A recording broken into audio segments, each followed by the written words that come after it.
Remue ménage.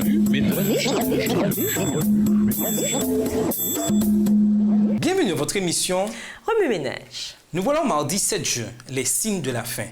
Nous vous invitons à lire Matthieu 24. Si nous écoutions notre planète à travers un stéthoscope, nous découvririons que quelque chose ne va pas. Notre Terre est atteinte d'une maladie incurable en phase terminale. Tous les signes indiquent que la fin est proche.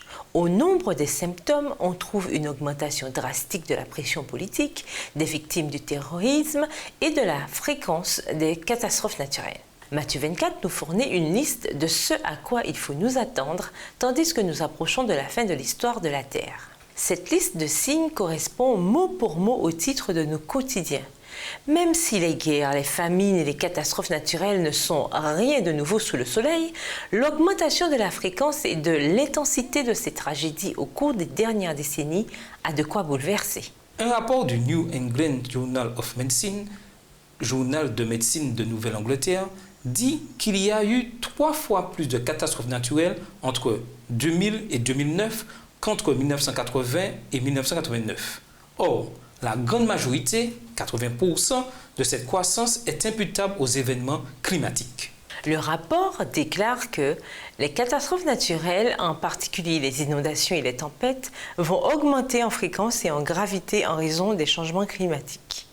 Les attaques mortelles organisées contre les populations civiles vont continuer, nourries par la disponibilité des petites armes, les inégalités sociales et les politiques persistantes, et par une lutte croissante des conflits autour des ressources naturelles. Ces événements vont affecter la mortalité, la morbidité et le bien-être de nombreuses populations.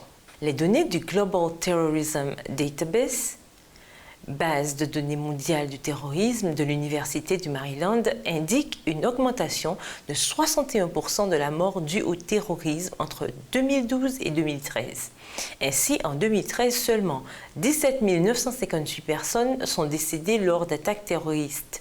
De ces victimes, 82% venaient d'Irak, d'Afghanistan, du Pakistan, du Nigeria et de Syrie.